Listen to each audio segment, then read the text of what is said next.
para recordar un poco que hace una semana que no estamos con la vida de David,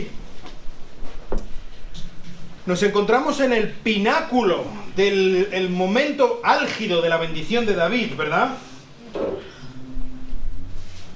Después de tanto que ha sufrido David, después del exilio en el desierto, luego en el exilio en Filistea, después de tantos años de ser perseguido, de no saber a dónde ir, de no tener una casa, tener siempre la espada de Damocles encima de la cabeza, finalmente David ha conseguido el reino. Sí, ha pasado por penurias, ha sufrido el duelo de perder a seres muy queridos para él, ha tenido que sobrevivir a una guerra civil, ha tenido que pasar por cosas que no quería, pero precisamente en los últimos capítulos que hemos estado viendo, hemos visto a David como rey sobre Israel, tal y como se le había prometido. Hemos visto a David conquistar la ciudad de Jerusalén, que decíamos que es un hito en la historia de Israel y que a partir de entonces esa ciudad sería central para la historia de todo Israel. Hemos visto que ha llevado el arca del pacto allí a Jerusalén. Hemos visto que ha repelido incluso los ataques que le habían hecho los filisteos, revirtiendo esta situación terrible histórica que habían sufrido los israelitas a mano de los filisteos. Así que David ahora, incluso en su palacio que le había construido el rey Hiram de Tiro, ¿verdad? David ahora está en el momento más dulce, más álgido de toda su carrera, de toda su vida. Y ahora es en este momento, después de que David ha alcanzado casi todo lo alcanzable, todo lo imaginable, ¿verdad? Es en este momento en el que hay una pausa en la historia, en la frenética historia de la vida de David. Y desde que comenzamos nuestro viaje por la vida de David en el capítulo 8 del primer libro de Samuel y hasta el final del segundo libro de Samuel, ahora es el único momento en el que tenemos esta pausa, este Kit Kat. En esta escena que vemos hoy no hay acción, no hay muertes, no hay traiciones, no hay otras cosas a las que estamos acostumbradas. Básicamente esta escena es una conversación. Es una pausa en la que podemos recapacitar y ver cuál es la trascendencia, cuál es la importancia real de qué es lo que ha ocurrido, qué es lo que está ocurriendo y sobre todo qué es lo que va a ocurrir con la vida de David. ¿Cuál es el plan de Dios en medio de todo este trajín, de toda esta vorágine de traiciones, de sangres, de guerras, de situaciones tan feas que hemos estado viendo muchas veces? ¿Cuál es el significado real de lo que está ocurriendo? Así que vamos a leer este capítulo 7 del segundo libro de Samuel. Y dice así: sucedió que cuando el rey ya moraba en su casa y el Señor le había dado descanso de sus enemigos por todos lados, el rey dijo al profeta Natán: mira, yo habito en una casa de cedro, pero el arca de Dios mora en medio de cortinas. Entonces Natán dijo al rey: ve, haz todo lo que está en tu corazón, porque el Señor está contigo. Y sucedió que esa misma noche la palabra del Señor vino a Natán diciendo: ve y dile a mi siervo David, así dice el Señor, ¿eres tú el que me va a edificar una casa para morar en ella? Pues no he morado en una casa desde en que saqué a Egipto a los hijos de Israel hasta hoy, sino que he andado errante en una tienda, en un tabernáculo, donde quiera que he ido con todos los hijos de Israel. Hablé a alguna de las tribus de Israel, a la cual haya ordenado que pastoreara a mi pueblo Israel, diciendo: ¿por qué no me habéis edificado una casa de cedro? Ahora pues así dirás a mi siervo David: así dice el Señor de los ejércitos, yo te tomé del pastizal, de seguir las ovejas, para que fueras príncipe sobre mi pueblo Israel, y he estado contigo donde quiera que has ido, y he exterminado a todos tus enemigos de delante de ti, y haré de ti un gran nombre, como el nombre de los grandes que hay en la tierra. Asignaré también un lugar para mi pueblo Israel, y lo plantaré allí a fin de que habite en su propio lugar, y no sea perturbado de nuevo, ni lo aflijan más los malvados como antes. Y como desde el día en que ordené que hubiera jueces sobre mi pueblo Israel, te daré reposo de todos tus enemigos. Y el Señor también te hace saber que el Señor te edificará una casa. Cuando tus días se cumplan y reposes con tus padres, levantaré a tu descendiente después de ti, el cual saldrá de tus entrañas y estableceré su reino. Él edificará casa a mi nombre y yo estableceré el trono de su reino para siempre. Yo seré como padre para él y él será como hijo para mí. Cuando cometa iniquidad, lo corregiré con vara de hombres y con azotes de hijos de hombres. Pero mi misericordia no se apartará de él, como la aparté de Saúl, a quien quité de delante de ti. Tu casa y tu reino permanecerán para siempre delante de mí. Tu trono será establecido para siempre. Conforme a todas estas palabras y conforme a toda esta visión, así habló Natán a David. Entonces el rey David entró y se sentó delante del Señor y dijo: ¿Quién soy yo, oh Señor Dios? ¿Y qué es mi casa para que me hayas traído hasta aquí?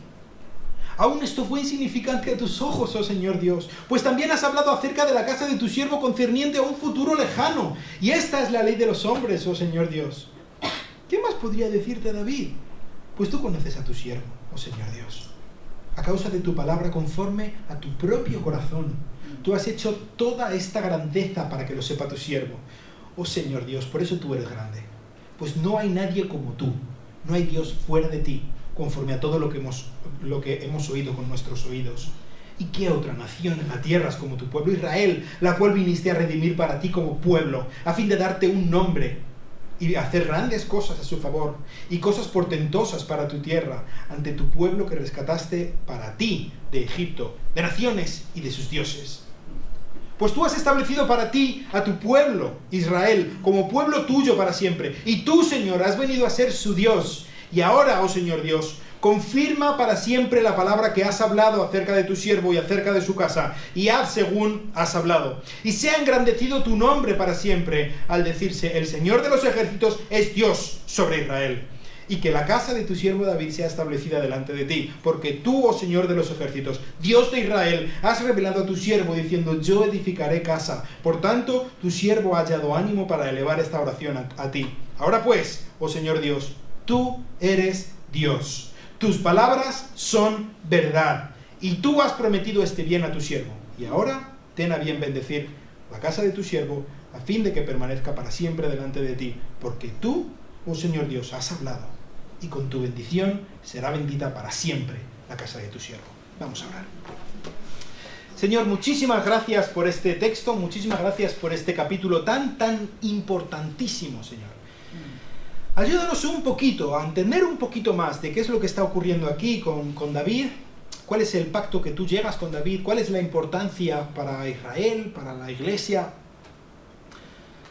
Pero sobre todo te pido que tú nos ayudes a entender un poco más, a comprender un poco más quién es Cristo.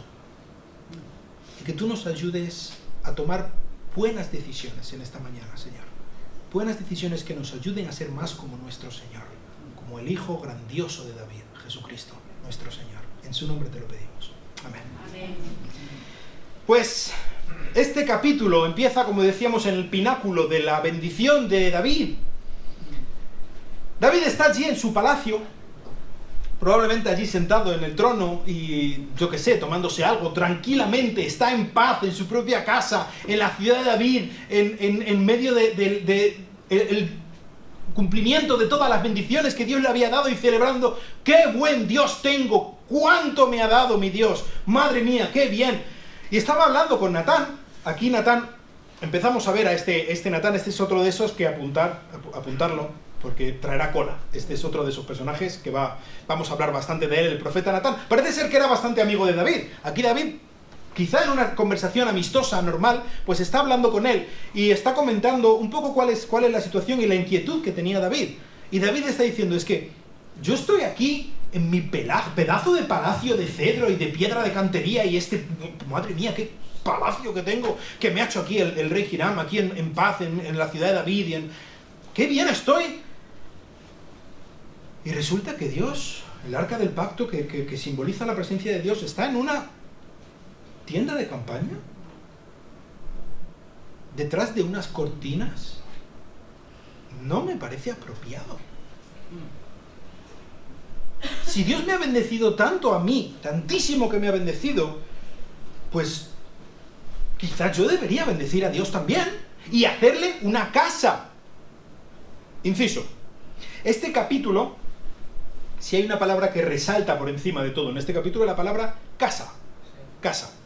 Casa en hebreo Si casa en español tiene muchas acepciones, aún más tiene en hebreo, ¿vale? Entonces, para que entendamos un poco qué es lo que está ocurriendo aquí, la palabra casa es la que se usa para hablar del palacio de David, ¿vale? Entonces, palacio de David es casa.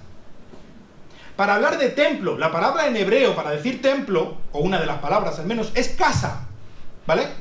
Cuando se habla de casa, más adelante, algunas otras acepciones como casa dinástica o la casa familiar o algo por el estilo, es casa también, ¿vale? Entonces, esta es la palabra. Entonces David dice, yo tengo una casa, Dios no tiene una casa. Es decir, yo tengo un palacio y Dios no tiene un templo, ¿vale? Así que esto no es una situación apropiada, esto no puede ser. Había una costumbre, no sé si quizá había algo de esto que estaba influenciando un poco la idea de David, aunque fuera de una manera no consciente, pero si os dais cuenta, si nos ponemos a pensar un poco en cuáles son los edificios de las culturas antiguas que han quedado hasta nuestros días y que podemos admirar, son templos, ¿verdad? Porque gran parte de los recursos de las naciones se destinaban a crear grandes, fastuosos, inmensos templos preciosos, porque de esa manera se buscaba, por una parte, honrar a la deidad del pueblo y también, en un sentido, aplacar su ira, ¿no? Mantenerlo a salvo. Si yo tengo un buen templo, esto también lo vemos, por ejemplo, en el caso, en la Edad Media, la gente igual se moría de hambre, pero las pedazos de catedrales que tenemos son espectaculares, ¿verdad?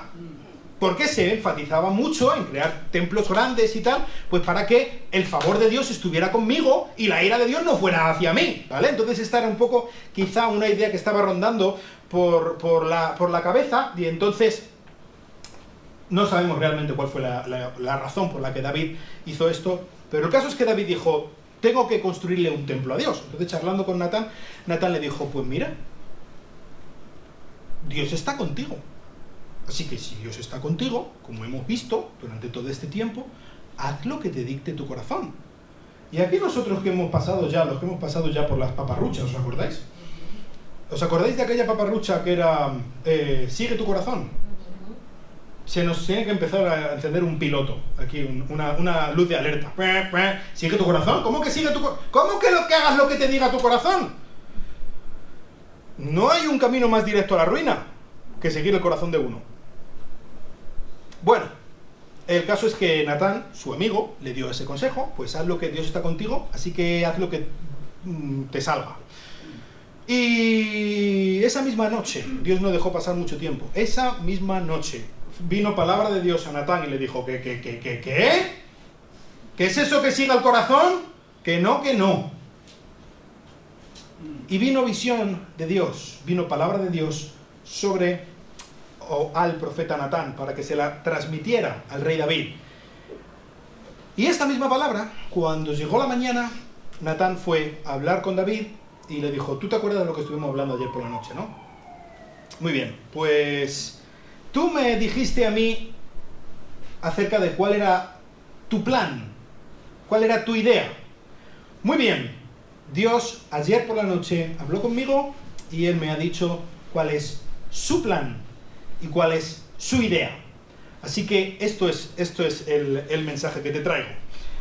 Y este mensaje que Natán le dio o que Dios le dio a Natán para que le diera a David, es en sí mismo, ahora vamos a estar viendo un poco por encima de cuál es la raíz o lo más importante de este mensaje, es el florecimiento de las promesas y de los pactos que Dios había hecho antiguamente con el pueblo de Israel, sobre todo si miramos el pacto que Dios hizo con Abraham, el pacto que Dios hizo con el pueblo de Israel en Sinaí, y desde luego es el cimiento, es lo que da forma a toda la esperanza de Israel a partir de entonces.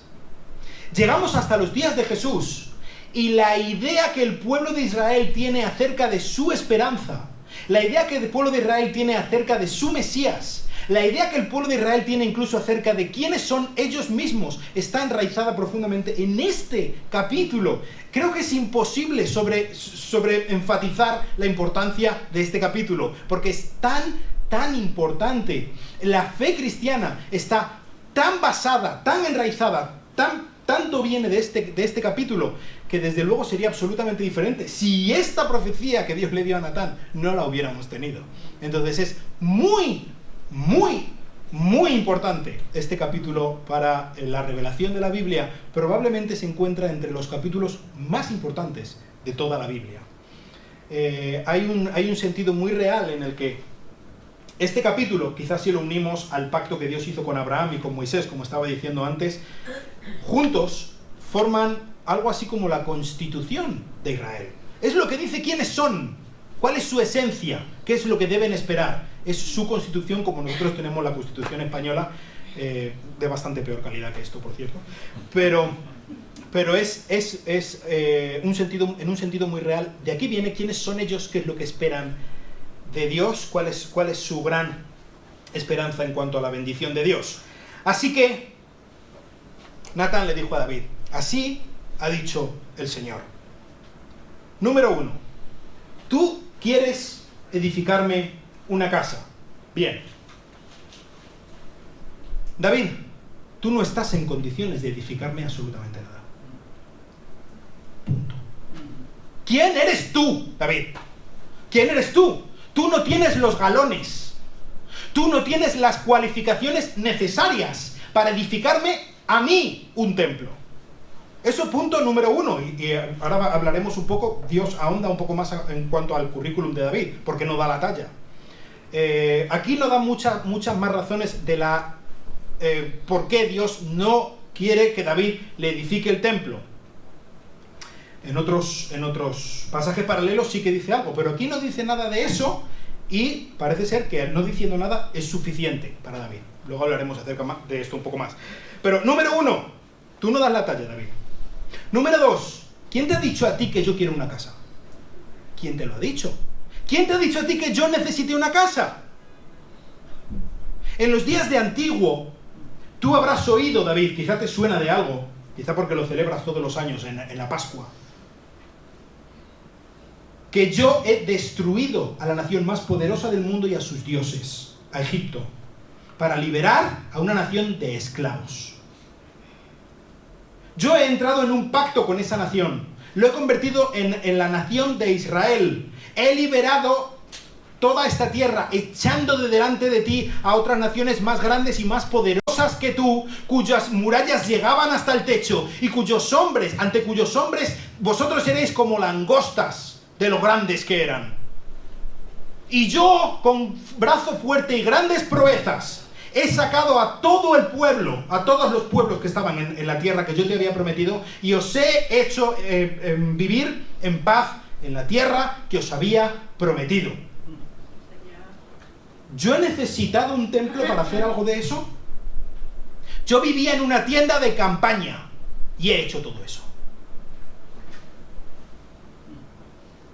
¿Os acordáis? El último día estábamos hablando que David comprendió, cuando llevó el arca a Jerusalén, que Dios es un Dios salvaje.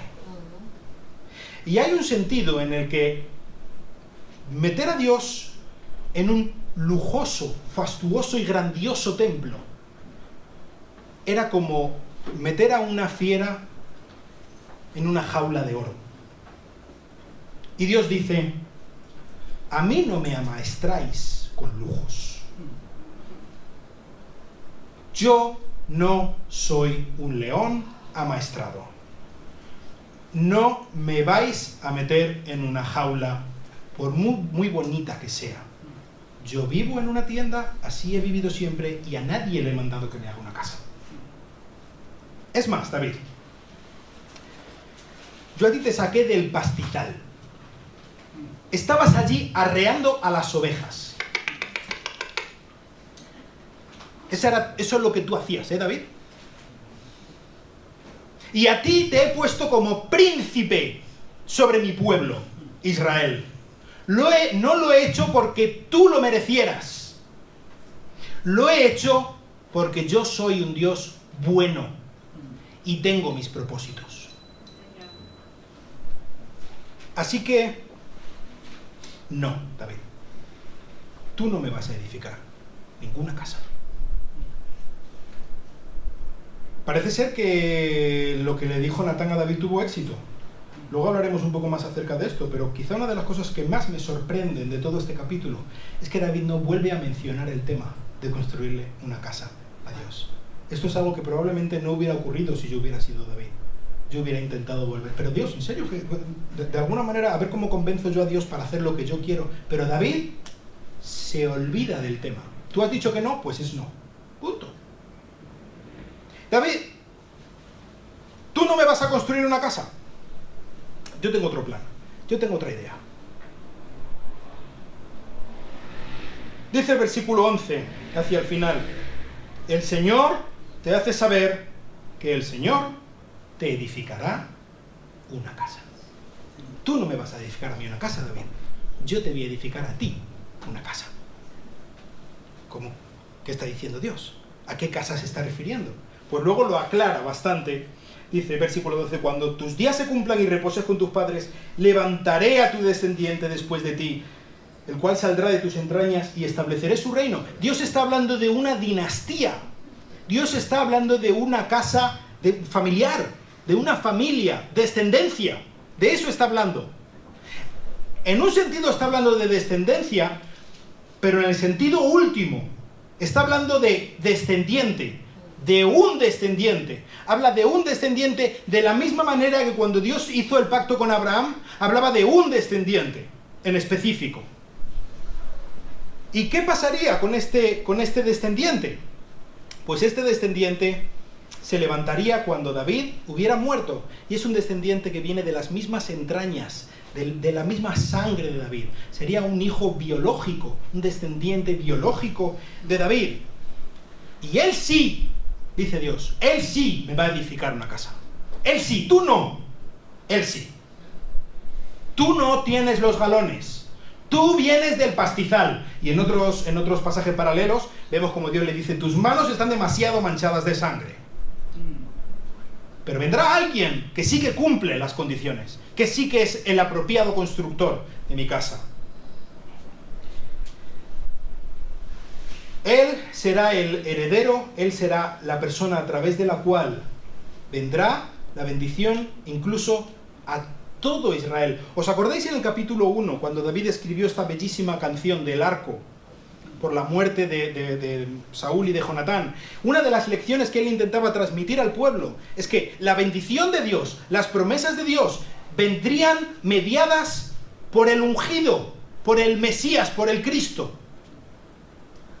No se puede separar la bendición de Dios del Mesías, porque es en el Mesías en quien se cumpliría la bendición de Dios. Pues aquí Dios le está diciendo, vendrá un Mesías definitivo, y este Mesías definitivo será hijo tuyo, descendiente tuyo. Con este Mesías mi relación, dice Dios, será de padre e hijo. Yo seré padre suyo y él será hijo mío. De tal manera que, lo hemos comentado alguna vez, pero paradójicamente el título mesiánico que se daba en los tiempos de Jesús de Hijo de Dios no alude a la divinidad de Jesús. Hay un sentido en el que sí, nosotros lo entendemos ahora con tiempo y perspectiva mejor, luego hablaremos un poco más de eso, pero esencialmente alude a esta profecía, y está hablando de que sería el descendiente de David, aquella persona con la que Dios tiene una relación de padre-hijo con él, como él ha prometido, ¿entendéis? Entonces hay un sentido en el que es sinónimo, hijo de Dios e hijo de David, porque Dios escogió que iba a tener esta relación de padre-hijo con el descendiente de David, que él escogiera. Y quizá vendrán momentos en el que alguno de tus descendientes obren mal, y cometan iniquidad, y pequen. Y si luego a partir de David y Salomón, y después todo cuesta abajo, veamos los descendientes de David, veremos que sí, hay bastante mala gente por ahí, y hay bastante gente que merece el castigo de Dios, y Dios dice, yo los voy a castigar. Y mi ira va a ir contra ellos, y yo los voy a disciplinar. Y vaya que sí los disciplinó, pero mi misericordia no se va a apartar de ellos.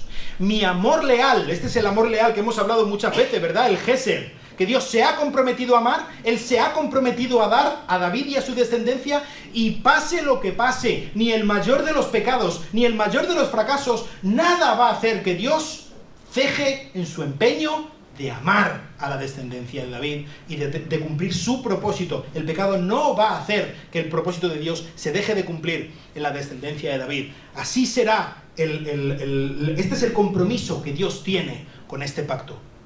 Él dice, yo lo voy a cumplir y punto. Pase lo que pase, yo voy a hacer que esto se cumpla. No va a pasar como pasó con Saúl, que él era rey y yo aparté mi misericordia de él por su pecado. Esto ocurrió con él, contigo no va a pasar, David. No te preocupes, contigo no va a pasar. Yo me comprometo de que hagan lo que hagan tus descendientes, yo voy a seguir siendo fiel a lo que he prometido. Así que vemos como la promesa que Dios hizo a Abraham, por ejemplo, en Génesis 12, que luego ratifica con impacto en Génesis 15, Dios le dice a Abraham, yo te voy a bendecir, yo voy a hacer de ti una nación, voy a bendecir al que te bendiga, voy a maldecir al que te maldiga, en ti serán benditas todas las familias de la tierra. Incluso le dice que le va a dar la tierra de Canaán, como posesión perpetua, para siempre. Ahora Dios le dice a David, la persona por la cual se van a cumplir todas estas promesas, la persona en la cual van a ser benditas todas las familias de la tierra, es un hijo tuyo, David. Va a venir por tu descendencia. Y no solamente eso, él va a ser el rey en Jerusalén, sobre Israel y las naciones. Es a partir de este momento que la persona del Mesías, la ciudad de Jerusalén y el reino de Israel quedan intrínsecamente unidas para siempre. Y el Mesías sería Mesías en Jerusalén y sobre Israel. Así es como Dios lo ha estipulado. Así que esto es básicamente lo que Dios le promete a David. Y David, cuando escuchó esto que le había dicho Natán, pues se quedó estupefacto y nos dice que lo primero que hizo fue que entró allí a la tienda de campaña donde estaba la presencia de Dios, donde estaba el arca, que habían puesto el arca, y como algo que ocurre una sola vez en toda la Biblia, no vemos ningún ejemplo de esto jamás, nunca, David entra y se sienta allí en medio de la tienda, delante de la presencia de Dios, allí como el que se sienta con un amigo a tener una conversación. Y creo que esto en la mente de los habitantes de Israel en general, en este tiempo, incluso ahora también, tiene un significado que a nosotros se nos escapa. Y es que, bueno, vivir en una tienda era lo más normal del mundo. De hecho, Israel habían vivido en una tienda durante 40 años. Era lo más normal del mundo. Entonces, incluso hoy en día hay beduinos y pastores que siguen viviendo en tiendas más o menos a la usanza que vivían los patriarcas y que vivieron los israelitas. Y el hecho de entrar a la tienda de alguien significa que tú entras a la hospitalidad de esa persona. En el momento en el que tú tocas la tienda de alguien, y más aún si entras, estás bajo su protección, estás bajo su bendición, y esa persona da su vida por ti, y tú reconoces que estás bajo la autoridad de esa persona. Así que aquí tenemos al rey de Israel, poniéndose bajo la autoridad de Dios, y entrando allí sentarse, como una posición en la que, pues yo no tengo mayor derecho, yo sencillamente soy un invitado, soy tu huésped. Y él se sienta allí y empieza a hablar con Dios. Y le dice, pues Dios, estoy abrumado con lo que me has dicho. Acepto completamente el análisis que tú has hecho. Es verdad. Es verdad que yo no soy nadie delante de ti. ¿Quién soy yo? Oh Señor, versículo 18. ¿Qué es mi casa? Para que me hayas traído hasta aquí. ¿Cómo le llamaba Saúl a David? El hijo de Isaí, ¿verdad? Como el hijo de ese don nadie. Y David dice, pues tenía razón. Es que ¿quién soy yo? Es que ¿qué es mi familia? De un pueblucho, de Belén, criando ovejas. ¿Quién soy yo? Para que tú me hayas dado tanto como me has dado. Fíjate dónde estoy viviendo, fíjate la paz, fíjate la prosperidad que tengo, fíjate lo bueno, tremendamente bueno que tú has sido conmigo. y aún así, tú has venido por medio de tu profeta, y lo que me has dicho, literalmente dice el versículo 19, aún esto fue insignificante ante tus ojos. Lo que tú me has prometido, las bendiciones futuras que tú me has dado, es algo que deja todo lo que tú me has dado hasta este momento como nada, como algo totalmente insignificante. Y David no tenía ni idea de a dónde llegaban las consecuencias de lo que Dios le había prometido. Pero David vio la grandeza que Dios le había dicho, el mayor punto de bendición, aquel que va a traer todas las promesas, todos los buenos propósitos, no solamente a mi familia, no solamente a Israel, sino a toda la humanidad, va a venir de mí que yo no soy nadie, de mi familia, que es un cero a la izquierda de los ceros a la izquierda. ¿Cómo puedes ser tan bueno conmigo? Incluso me has prometido que pase lo que pase, siempre va a estar mi descendiente, siempre va a tener su trono. Me has prometido, no que, como por ejemplo creían en el Tercer Reich, ¿no? El Reich que duraría 1000 años. No, 1000 años, para siempre. Siempre va a estar mi descendiente sentado en el trono. ¿Cómo puedo yo imaginar una grandeza, una bendición mayor? ¡Qué bueno eres! ¿Os acordáis lo que estábamos diciendo hace un par de domingos? Dios es un Dios salvaje. No se juega con Él, pero es bueno. Es tremendamente bueno. Es tan bueno que da y da y da y da y da. Y su mano no se ha cortado para dar. Y David estaba extasiado y estaba diciendo, pero ¿cómo es posible? ¿En qué cabeza cabe tantísima bondad? Fíjate que Dios le acababa de decir no a la idea, al sueño que David tenía.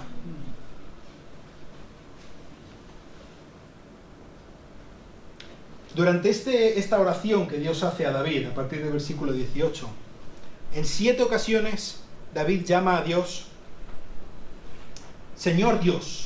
Este es el título con el que él se refiere a Dios. Es curioso porque es el mismo título exactamente que Abraham usa con Dios cuando Dios hace su pacto con Abraham. También es otro de los enlaces que vemos entre estos dos textos, que básicamente, bueno, en hebreo es Adonai, Yahweh, que es Adonai es como el dueño, literalmente, es el Señor, el dueño absoluto, el que posee, el que tiene, él es el dueño del mundo. Y Yahweh es como Jehová, o el Señor, es el nombre que Dios usa para pactar, para tener una relación personal con alguien. Entonces, es un poco que yo estoy entrando en una relación de tú a tú con el Señor del universo. Es así tan impresionante. ¿Y quién soy yo al lado de este? Pues en 10 ocasiones David se refiere a sí mismo como tu siervo. Tu siervo. Cuidado, hablamos del rey de Israel. Pues el rey de Israel es el siervo. Y en los círculos evangélicos quizá comprendemos muy mal la palabra siervo. ¿Por qué? Porque usamos la palabra siervo de Dios para alguien como muy importante, ¿no? Tú eres un siervo de Dios. Y quizá nos gusta la palabra siervo de Dios hasta que alguien empieza a tratarnos como siervos. Porque un siervo es el que limpia las suelas de los zapatos, ¿eh? Un siervo es un esclavo. Un siervo es el que no vale, el que no tiene derechos, el que su misma vida está en la mano de su dueño. Un siervo es el que no vale para nada. Así es como David se declara delante de Dios. Yo soy un siervo y me abandono a tu voluntad, allá me lleve a la muerte. Yo soy tu siervo. Y punto. Y tengo un Señor que es un Señor duro. Es un Señor serio. Pero es tan bueno. Es tan bondadoso conmigo. Así que aunque David no comprendía, para nada comprendía, ni por qué le había dicho que no, ni qué es lo que Dios exactamente estaba planeando, pero David acepta la voluntad de Dios y dice, sí, Señor. Y de hecho, gracias, Señor. En esta misma oración, a partir del versículo 25, vemos algo que quizá nos llama un poco la atención. Dice David, en el versículo 25, dice: y ahora, oh Señor, confirma para siempre la palabra que has hablado acerca de tu siervo y acerca de tu casa. Es un poco, David empieza a darle órdenes a Dios, ¿no? ¡Cúmplelo, Dios! ¡Cumple la palabra! ¡Bendice la casa de tu siervo! ¡Haz lo que has dicho! Y quizá nos pueda parecer un poco irreverente, ¿no? Un poco quizá en el sentido de aquella gente que anda gritando de lo declaro y tal, no sé qué, no sé cuánto. No tiene nada que ver con eso. ¿Cuál es la lógica que sigue David? David dice, además literalmente dice: tú eres un Dios que dice la verdad. Y lo que tú dices es verdad. Natán me ha venido con un mensaje y yo creo a pies juntillas en el oficio profético de Natán. Y que lo que él ha dicho es tu palabra. Y como es tu palabra, es verdad. Así que yo lo creo. Yo lo acepto. ¿Tú me has dicho que me vas a bendecir? Bendíceme, Señor. Bendíceme porque lo creo y lo creo a muerte. Hasta las últimas consecuencias. Si Dios dice, yo me lo tomo en serio. Y si Dios dice que yo paso por el fuego y que no me voy a quemar, pues voy de cabeza al fuego. Porque yo te creo, Señor. Eso es lo que David está haciendo. No es un acto irreverente, es un acto de confianza absoluta en que si Dios lo ha dicho, Dios lo cumple. Y punto. Y no hay más.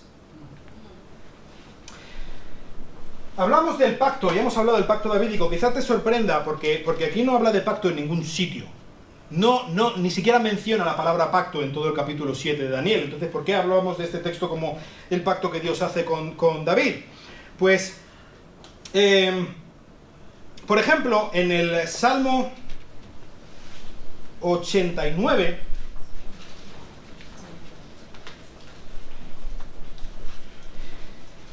dice: por siempre cantaré las misericordias del Señor. Versículo 1. Con mi boca daré a conocer tu fidelidad a todas las generaciones, porque para siempre será edificada la misericordia. En los cielos mismos establecerás tu fidelidad. Versículo 3. Yo he hecho un pacto con mi escogido. He jurado a David mi siervo. ¿Cuál es este pacto? Versículo 4. Estableceré tu descendencia para siempre y edificaré tu trono por todas las generaciones. ¿Te suena esta promesa, verdad? Es específicamente lo que Dios le estaba diciendo a David en el capítulo 7 de 2 de Samuel. Así que, sí, esto fue un pacto.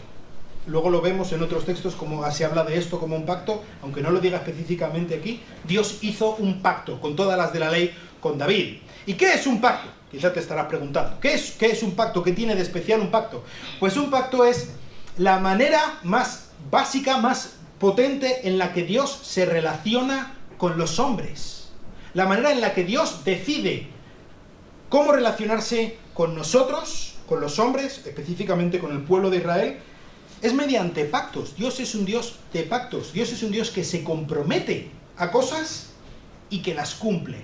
Y esos compromisos los hace efectivos, les da total seriedad mediante los pactos.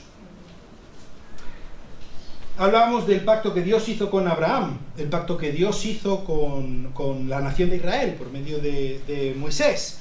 Y este es quizá el tercero de los grandes pactos que Dios hace con la nación de Israel. Y este pacto es el que nos da la clave de quién es la persona por la que se va a cumplir todas las buenas promesas que Dios tiene para el pueblo de Israel. Este pacto, creo que no hay ningún texto en todo el Antiguo Testamento que contribuya más a la esperanza que nosotros tenemos, que tienen los judíos primero y nosotros también, en cuanto al Mesías, en cuanto a Cristo, que este pacto. Por ejemplo, por medio de este pacto podemos ver que el Mesías tendría que ser hijo de David. Jesús es hijo de David.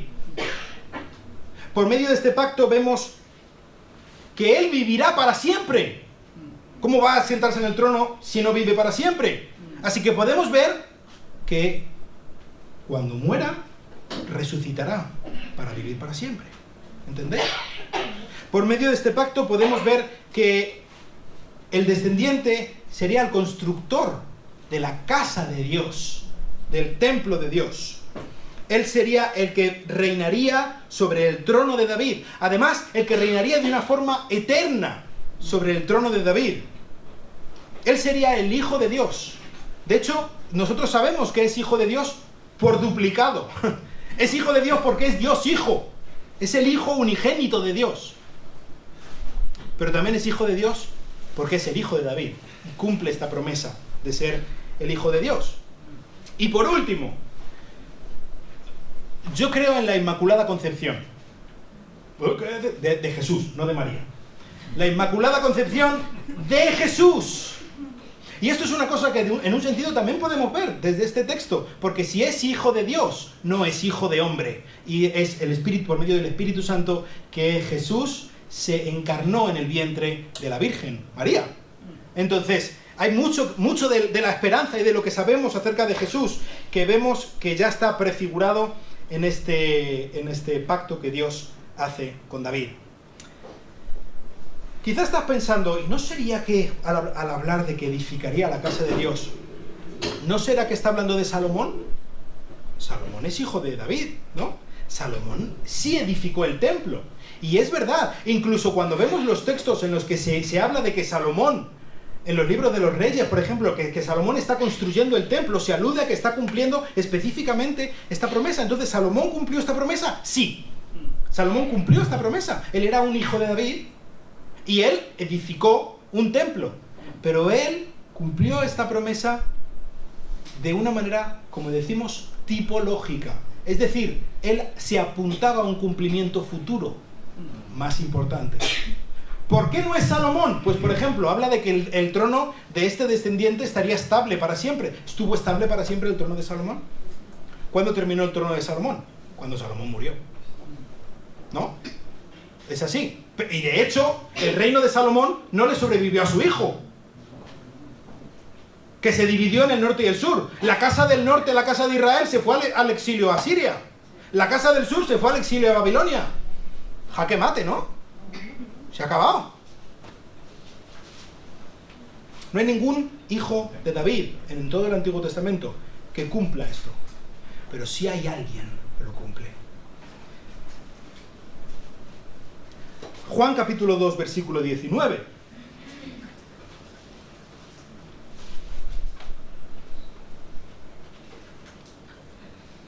Dice Jesús: destruid este templo y lo levantaré en 3 días. ¿De qué templo estaba hablando? De su propio cuerpo. Jesús es la máxima, la íntegra manifestación de la divinidad. Él es el máximo templo que puede haber. De hecho, en el libro de Juan, en el capítulo 1, dice: y el Verbo se hizo carne y tabernaculizó, literalmente, se hizo un tabernáculo entre nosotros. Él mismo fue el máximo templo, porque en él habita corporalmente la plenitud de la deidad, como dice el apóstol Pablo. Así que es curioso porque David le dice a Dios: yo te voy a construir una casa. Y Dios le dice: no, yo te voy a construir a ti una casa. Pero además, por medio de esa casa que yo te voy a construir, yo mismo, dice Dios, voy a venir a ser el máximo descendiente tuyo y me voy a hacer una casa. ¿Entiendes? Entonces es Dios el que cumple de la máxima manera la promesa, Dios mismo en persona, el Jesucristo, Dios mismo, que cumple la máxima promesa que Dios le hizo al rey David. Muy bonito, ¿no? Muy interesante. Quizá te ha aburrido muchísimo, no lo sé. Pero ¿qué tiene que ver con nosotros esto? ¿Tiene algo que ver? Es interesante, ¿no? Pero más allá de que sea interesante, ¿cómo puedo yo vivir esto? Pues hay varias maneras en las que puedo vivir y te dejo algunas ideas, pero busca tú en casa algunas otras ideas en las que puedes aplicar esto a tu vida. Como decía antes, estaba pensando en lo difícil que habría sido para mí el aceptar sencillamente el no de Dios y punto. Y ni volverlo a mencionar como hace David. Es que ni lo vuelve a mencionar y Dios no le da razones, al menos no vemos aquí que se las dé. Pero David no las necesita. David acepta el no de Dios. ¿Por qué acepta David el no de Dios así de buenas? El hecho de que Dios rechace nuestros planes no significa que Dios nos rechaza a nosotros. ¿Sabes? Es todo lo contrario. Muchas veces el hecho de que Dios rechace tus planes, quizá tus buenos planes y las buenas esperanzas que tienes y las cosas que te gustaría lograr con toda tu buena intención del mundo, y Dios te dice no.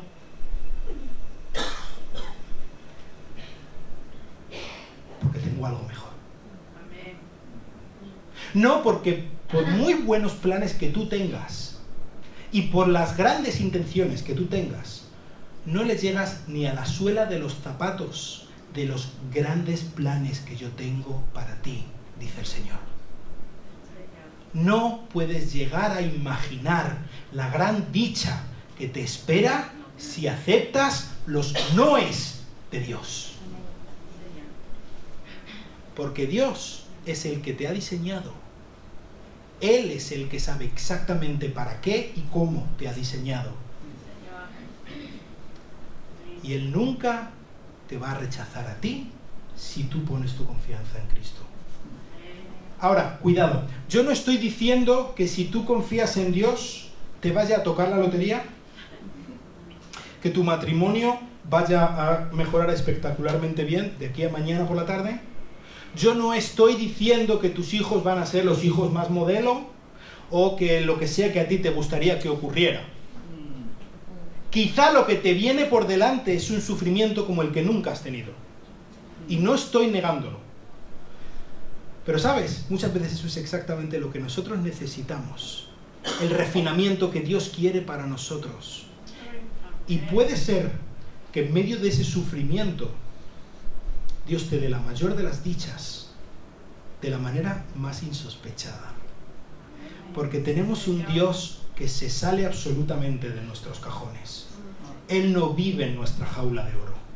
Él es un Dios salvaje, pero es bueno. Es bueno en gran manera. Y en este sentido David creo que es un buen ejemplo de la fe evangélica. Mañana celebramos el Día de la Reforma Protestante, ¿verdad?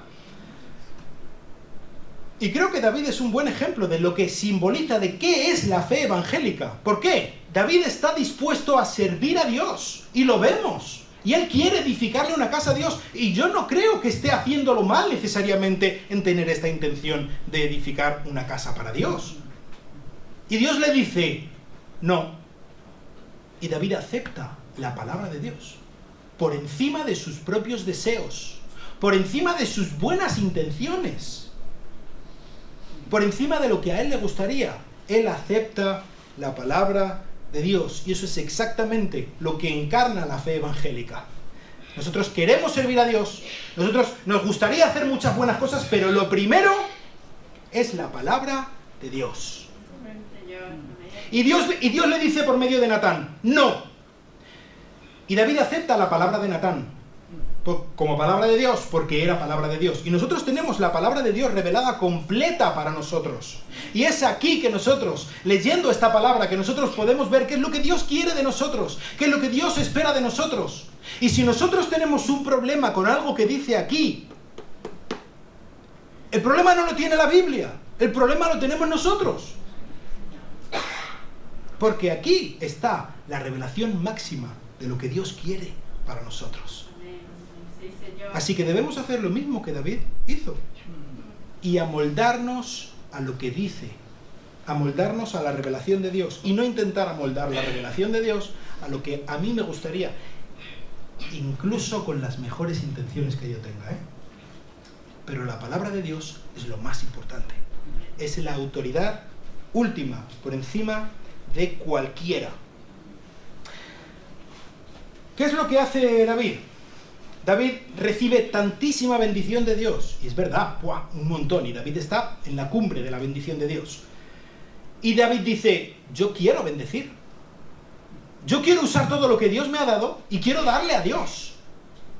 Y detrás de la reprimenda que Dios le da y todo esto, de decir, ¿tú quién eres para hacerme y tal? Pero ¿sabes lo que hace Dios? David reta a Dios, le tira el guante y le dice, yo te quiero bendecir, Dios. Y Dios dice, ¿ah, sí? Pues yo te voy a bendecir mucho más. Porque servimos a un Dios generoso. Amén. Sí, Señor. Y me gustaría que tomáramos la decisión hoy, cada uno de nosotros, de tirarle este guante a Dios. Y decirle, Señor, yo te quiero bendecir. Y yo quiero bendecir a tu pueblo. Y yo quiero darme a tu servicio. Y yo quiero obedecer de verdad la palabra de Dios. Reta a Dios. Reta a Dios a bendecirle, a darle con tu tiempo, a darle con tus talentos, a darle incluso con la vergüenza que te da de hablar de Él a tus familiares o a tus amigos. Me da igual, Señor. Yo voy a darte y voy a bendecirte y voy a intentar que en lo que me compete a mí, tu nombre sea puesto lo más alto en mi vida y que todo el mundo lo pueda ver. Te aseguro que Dios agarrará el guante y te aceptará el reto y a ver quién es capaz de bendecir más. Si tú eres capaz de bendecir más a Dios, o Dios es capaz de bendecirte más a ti. Reta a Dios a ver quién puede bendecir más. Porque tenemos a un Dios generoso, bueno, misericordioso hacia nosotros. Tenemos un Dios que, como le dijo a David, como David entendió perfectamente, todo lo que me has bendecido hasta ahora es nada al lado de lo que tú tienes preparado para nosotros. Y en Jesucristo Dios nos bendice muchísimo en nuestra vida ahora, pero más adelante Él tiene preparada una eternidad preciosa, maravillosa, llena de emoción, llena de buen trabajo, en el buen sentido de la palabra. Cosas que ojo no vio, ni oído oyó, ni han subido a corazón de hombre.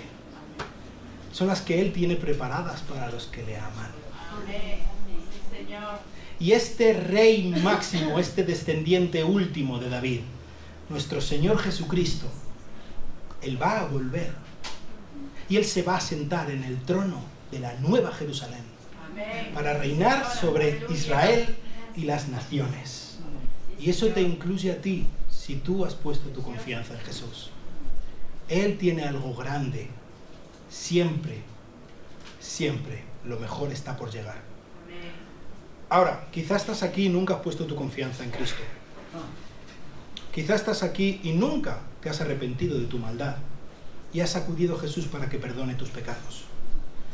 Que sepas que un día, tal y como, por ejemplo, el apóstol Juan ve a Cristo, te vas a enfrentar con su mirada de fuego. Y Él te va a decir, ¿qué razón tienes para que yo te deje entrar a mi reino? ¿Qué le vas a decir? Vamos a orar.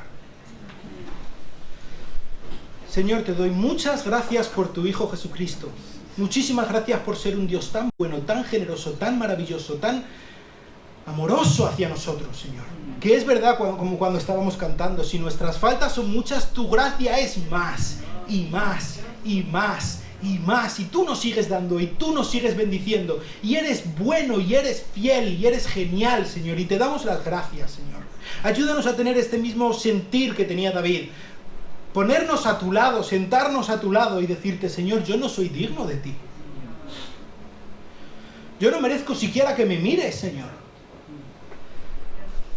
Pero gracias por el glorioso Hijo de David, que ha venido y ha pagado en la cruz del Calvario por lo que yo tenía que pagar. Muchísimas gracias, porque hoy puedo celebrar que soy el Hijo del Rey. Porque Él me ha vestido de su justicia y ha tomado mi inmundicia. Porque eres un Dios genial. ¡Qué bueno eres, Señor! Ayúdanos a retarte en esta mañana, Señor, todos y cada uno de nosotros. Yo quiero vivir por Cristo. Yo quiero vivir por Él. Yo quiero que mi familia le conozca. Yo quiero que mis amigos se arrepientan delante de Cristo. Ayúdanos, Señor. Ayúdanos a retarte incluso con las cosas que más vergüenza nos dan, que más nos duelen. Y ver si tú no abres las ventanas de los cielos y nos bendices, Señor. Porque tú eres un Dios fiel y eres un Dios generoso. Y te ruego por cada una de las personas que están aquí, nunca han puesto su confianza en Jesús y nunca han acudido a los pies de la cruz con toda su porquería y con toda su maldad y con toda su vergüenza. Y lo han puesto allí a los pies de la cruz a pedir perdón a Cristo, porque Él salva, Él perdona, Él redime, Señor. Ayúdalos a que hoy sea el día, Señor. Y que aquel día en el que se enfrenten cara a cara con Jesús, Jesús pueda abrazarlos y de la mano meterlos al reino como sus hermanos, Señor. Gracias. Te lo pido en el nombre de Cristo. Que Dios os bendiga.